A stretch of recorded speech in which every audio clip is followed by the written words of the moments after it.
This is a crazy day. I always knew that at some point we'd be getting Uncharted coming to PC. It just makes sense. It's free money for PlayStation. But today's the day.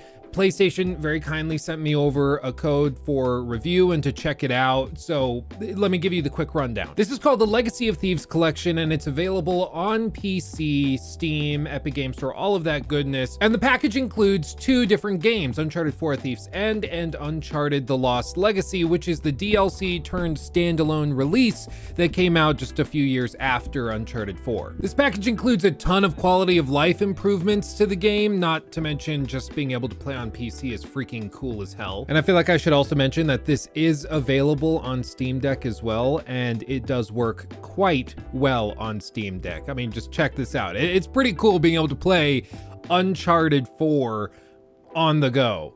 Or on the crapper. Let's be realistic about that. That's 90% of where people are playing the Steam Deck. Now, because it's available on PC, you can play with an Xbox controller like the Elite 2, or you can also plug in a DualSense controller through USB-C to your computer and enjoy all of the benefits of haptic feedback, adaptive trigger support, so you get resistance on trigger pulls, and when you actually pull the trigger on your gun, you feel it give way once it clicks. It's pretty cool. Weirdly, it feels kind of like a PS5 upgrade that the PS5 never got, except it's like really well done and it's available on PC, so you can play at over 100 frames a second. It's pretty sick. Now, speaking of specific performance enhancements that we get with this PC version, there's all sorts of stuff. For one, improved load time, so I'm able to bounce around chapters very, very quickly. If you remember playing this game on the original PS4, sometimes it would take a minute, 2 minutes even, to load into a new area or chapter. It was pretty aggressive in terms of load times. But this time around, if you install it to an SSD, the game loads just like that. It's pretty cool. In terms of actual settings and things that you can adjust, as you can see in the display settings, we can actually tweak everything from display mode, monitors, rendering resolutions, and you can also enable DLSS if you want to, or turn it off to see what your native performance is like. They also give you the ability to lock your frame rate to 30 frames, which just like hurts my heart. I get it, like if you're playing on Steam Deck or something, that might be useful because performance kind of spikes around a lot with that, but like if you're playing on PC, you gotta push this thing. And in advanced graphics, you can see we have a bunch of options for you to choose from. My understanding is that the PlayStation 4 version of the game was running on medium, rendering at a much lower resolution than you're probably playing on your PC. And I tested this out on my gaming laptop, and it has a 3070 in there, and I mean, again, it's a laptop, and it was able to run this game just fine, well over 80 frames a second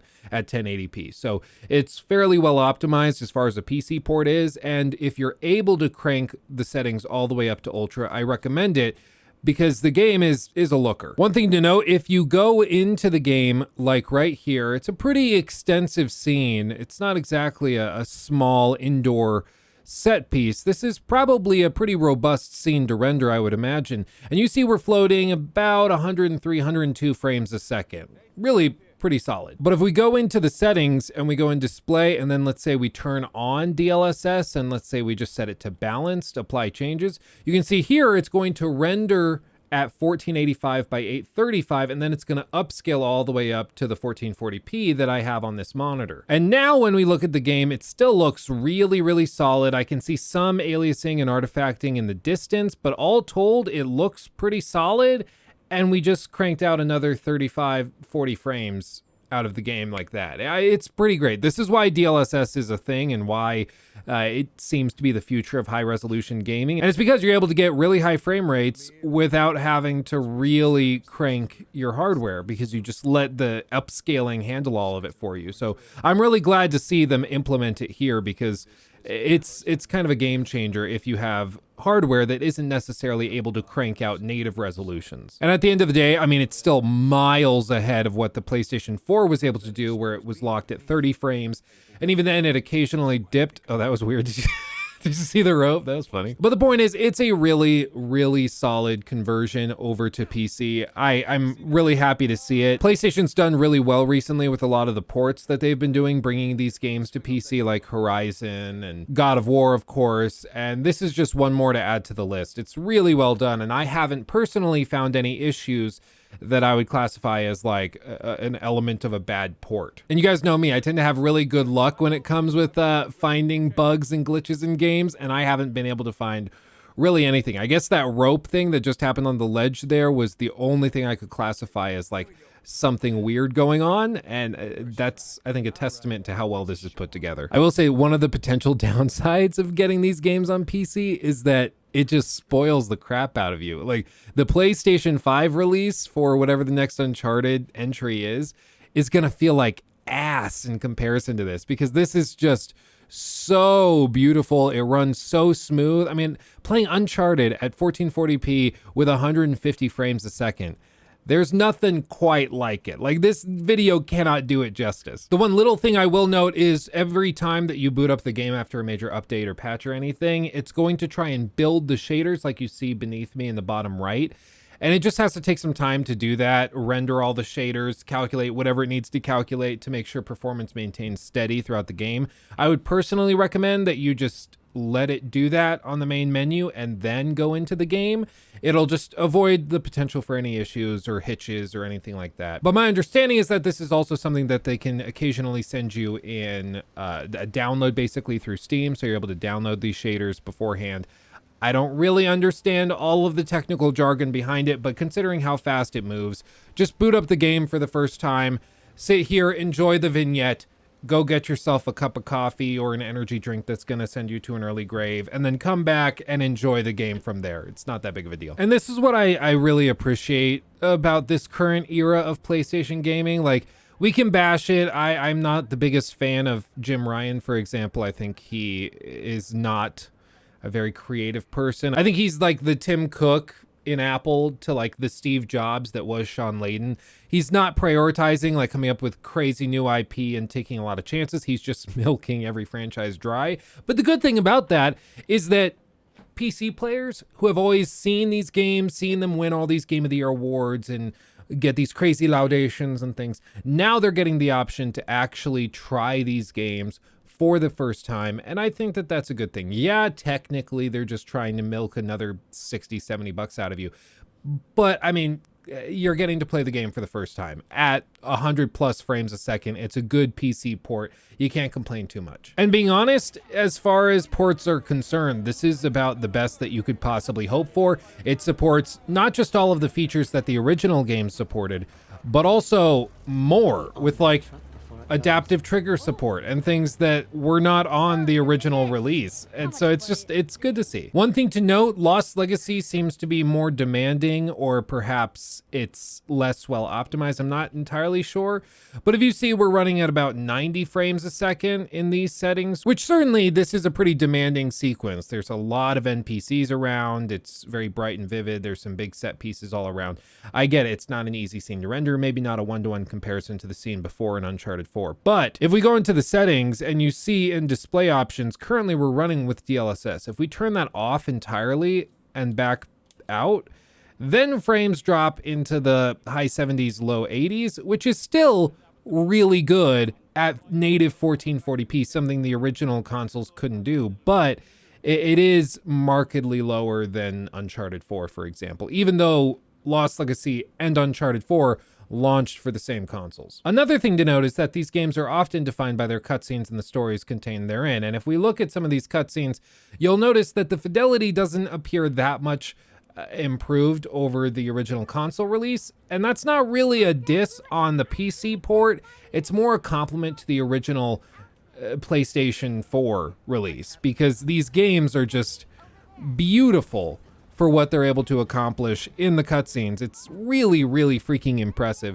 So yeah, you get higher resolutions natively, you get, you know, smoother frame rates and things, but don't expect there to be like massively improved hair physics or, you know, new skin shaders or anything like that. This is just like a really clear, well ported and improved version of the base game. It's nothing magical. Now, this week has, of course, been a pretty crazy one for game reviews, and the next week will also be a little crazy. It's just that time of year. Not complaining. It's just busy. But I will say I won't be playing through all of this and the entirety of Uncharted 4 on PC and The Lost Legacy on PC, at least not immediately.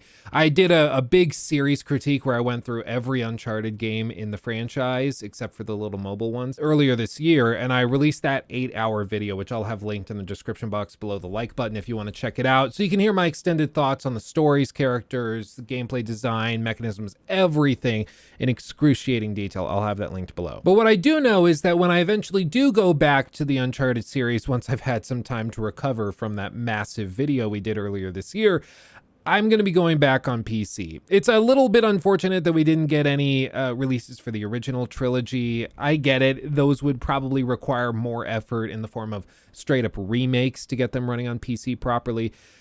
I would love to have seen it, but it's not like a huge deal, I suppose. But as far as Uncharted 4 and The Lost Legacy, bizarrely enough, the PC is now the definitive place to play these PlayStation exclusives, or what were previously PlayStation exclusives, which I just find beautifully ironic. And I just have to show this because I remember the first time I saw this little set piece vignette thing here, and it's just gorgeous and haunting. I mean, just look at this. You take off. My God. Oh. Indian Army's not messing around. And amazingly enough, the improved resolutions that the PC offers and the frame rates, the improved sound design, which is something you probably won't hear a ton of people talk about. I'm a total audiophile and nerd, and they've knocked it out of the park with this PC port. With all of the display settings, there's even more when it comes to audio. If you look at this for output, you can customize all of this down to the specific degree angle that the sound's coming in at. It's pretty impressive. It's very, very well done. And if you're able to play on like maximum dynamic range, which I did some testing with earlier, it's pretty crazy. It sounds phenomenal. And the question I'm left with is wondering whether or not they're actually going to be bringing some of these upcoming PlayStation exclusives to PC on day one. Recently, Jim Ryan was asked about it, and he said their current plan is to release those big titles on PlayStation with plans to bring them to the PC in the future, which is something we saw, for example, with The Last of Us Part 1 remake, where they put it out on PlayStation, and then they said, we'll bring it to PC later at some point down the road. We'll get to it.